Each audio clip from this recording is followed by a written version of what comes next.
تو ناظرین، اس سے پہلے کہ ہم آج کے پروگرام کے سوالات اور ان کے جوابات کی طرف چلیں، میں سب سے پہلے تو گزارش کروں گا مکرم محترم سید مبشر احمد ایاز صاحب سے کہ وہ ہمیں ہر پروگرام میں تشریف لا کر حضرت اقدس مرزا غلام احمد صاحب قادیانی علیہ السلام کی کتب کا تعارف کراتے ہیں۔ آج ہم دیکھیں گے کہ وہ کون سی کتاب کا تعارف کرا رہے ہیں، اور حضرت مسیح موعود علیہ السلام کی کتب کے لیے جیسا کہ میں نے گزارش کی، اس وقت ہم آپ کو اپنے ٹاپ کے ٹیلی ویژن اسکرین پر دکھائیں گے کہ آپ حضرت اقدس مرزا غلام احمد صاحب قادیانی علیہ السلام کی تعارف کی کتب تک کس طرح رسائی حاصل کر سکتے ہیں۔ ہماری ویب سائٹ الاسلام.org، اس میں جب آپ اردو کے سیکشن میں جاتے ہیں اور کتب سلسلہ پر جب آپ کلک کرتے ہیں تو یہاں سے آپ جاتے ہیں ایک فہرست میں جس میں کتب حضرت مسیح موعود علیہ السلام اور آپ علیہ السلام کی تمام کتب روحانی خزائن کے نام سے یہاں پر محفوظ ہیں۔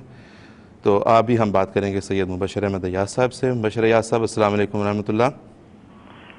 وعلیکم السلام جی ورحمۃ مبشر اللہ صاحب، آج آپ وبرکاتہ۔ حضرت مسیح علیہ السلام کی کون سی تصنیف کا تعارف کروائیں گے؟ جی آصف صاحب، آج پرانی تحریریں ہے کتاب، یہ روحانی خزائن جلد نمبر 2 کی سب سے پہلی کتاب ہے۔ اس کا نام ہے پرانی تحریریں، اور دراصل یہ مجموعہ ہے ان مضامین کا جو حضرت اقدس علیہ السلام نے تحریر فرمائے اور 1879 میں تب کے مختلف اخبارات میں شائع ہوئے۔ آپ نے رد عیسائیت کی طرح ہندو مت کے رد میں بھی زبردست قلمی جہاد فرمایا، اور آپ کی متعدد تصانیف اور درجنوں مضامین اسی مذہب کے رد میں شائع بھی ہوئے۔ براہین احمدیہ، جس کا تعارف پہلے کئی پروگرامز میں ہو چکا ہے، یہ زبردست اور معرکۃ الآراء کتاب بھی بنیادی طور پر ہندو مذہب کے رد میں ہی لکھی گئی تھی، اور اس کے اولین مخاطب آریہ سماج کے بانی پنڈت دیانند ہی تھے۔ جس زمانے میں یہ کتاب لکھی جا رہی تھی، یعنی براہین احمدیہ،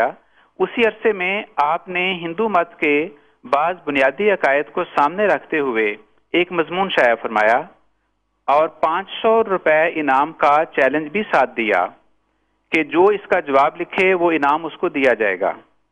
اس میں آپ نے ہندوؤں کے اس بنیادی نظریے کو غلط ثابت فرمایا کہ ارواح خود بخود سے ہیں اور بے انت ہیں اور قدیم سے ہیں، اور اسی طرح یہ بھی کہ تناسخ کا نظریہ بھی درست نہیں، اور وہ ثابت کریں کہ وید کی تعلیمات قرآن سے افضل ہیں۔ اس مضمون نے آریہ سماج اور ان کے دیگر ہم اثر تنظیموں میں ایک خلبلی پیدا کر دی۔ قادیان کے ہندوؤں نے اپنے ایک عالم پنڈت کھڑک سنگھ کو حضور سے مباحثے کے لیے بلایا۔ اس کے سامنے حضور نے یہ شرائط رکھی کہ دیکھو، جو دعویٰ ہو اور جو دلیل ہو وہ اپنی مذہبی مقدس کتاب سے ثابت کرنا ہوگا، اور تم لوگ جو کہتے ہو کہ ارواح کو کوئی پیدا کرنے والا نہیں، وہ خود سے ہیں، اپنی مقدس کتاب وید سے اپنے اس دعوے کو ثابت کرو، اور دلیل بھی اسی کتاب سے دو،